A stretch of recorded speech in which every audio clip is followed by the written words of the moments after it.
Hey, it's Tiana. Thank you for submitting your questions for Ask TB. As a reminder, I will be answering those questions in a live Q&A session on June 24th at 8 p.m. Eastern Standard Time. And I know that it's quite a ways away. And so I figured that in the meantime, I would answer some questions that are always asked of me. So if I answer one of the questions that you submitted, don't worry. It just means that I'll go into greater detail with my answer in the live Q&A. But for now, I'm going to answer one of the most common questions I get in my inboxes across all my social media platforms, and that's, what do you eat? Obviously, diet is very important to an elite athlete, mostly because we need to fuel our bodies. We need to have enough energy to do the workload that is expected of us so that we can get the results that we want. Food is also important in managing because our weight is important to manage. So yes, it is a very tricky and I believe the most difficult thing to master about being an athlete. With that said, let's get into it. For me, because my body changes every single season, a lot like yours will, my diet changes as well. And by diet, I don't mean this whole program about what I can and can't eat. I mean more like my fuel plan and my dietary requirements. That's what I mean. Because for the most part, diets don't work. Restriction is not sustainable. Okay, so in the past, I used to eat a lot of meat, a lot of protein, a lot of vegetables. I still do. I have just had to eliminate red meat from my diet for the most part because as I got older, my body's ability to digest red meat just disappeared. I began to feel sluggish, my skin would break out. It was pretty bad. And the reason I found this out is because in the fall, I went away to a yoga teacher training program, 200 hours in San Francisco. I was gone for the month. And during that month, you have to commit to a vegetarian diet because most people who believe in the yogic tradition are vegetarian or vegan. So for that month, I did commit and stuck with being a vegetarian. And I felt so good. I could not believe how good I felt, how much energy I felt. I never felt sluggish. I was sleeping better. My skin cleared up. I was like, maybe there's something to this no meat thing. So I was concerned, though, that I wouldn't have enough protein intake to manage being an elite athlete who lifts heavy in the gym, really needs that protein, which is the building block for your muscles. So I eliminated red meat, but not chicken, not fish. So I am a huge seafood fan. I don't even eat a lot of chicken, but I will tear up some salmon and some shrimp, no problem. So that's how I found that out. And so basically the breakdown is that I get up in the morning, I have breakfast, and then 3 hours later, I'll have some kind of snack. And for me, that snack has to be protein-based.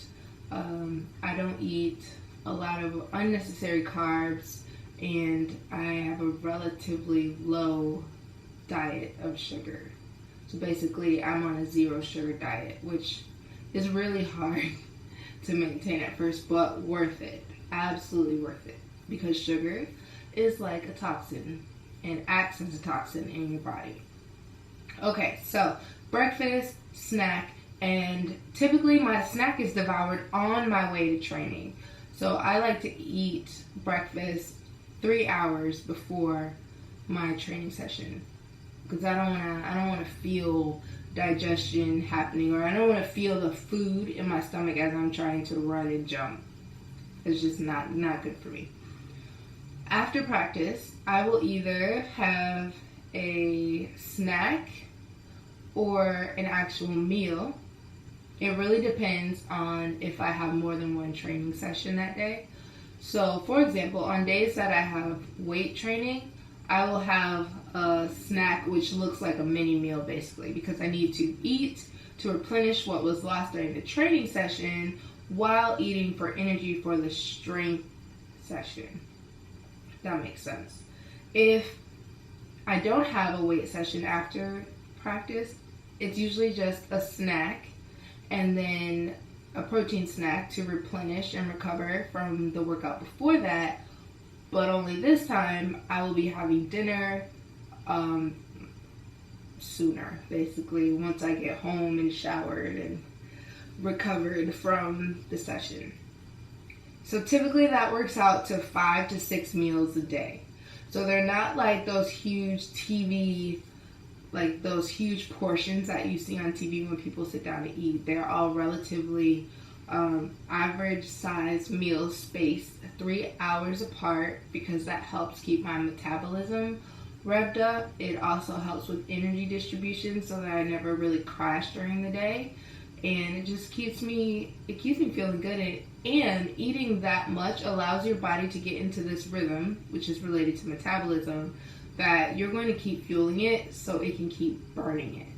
And that's why it's important to eat enough. Very difficult for a lot of us because we're so busy, especially if you're in school, but forgetting to eat could be an impediment to your strength goals, to your weight loss goals, even to your sleep goals. Dinner for me is, like I said, salmon, shrimp, almost all the time.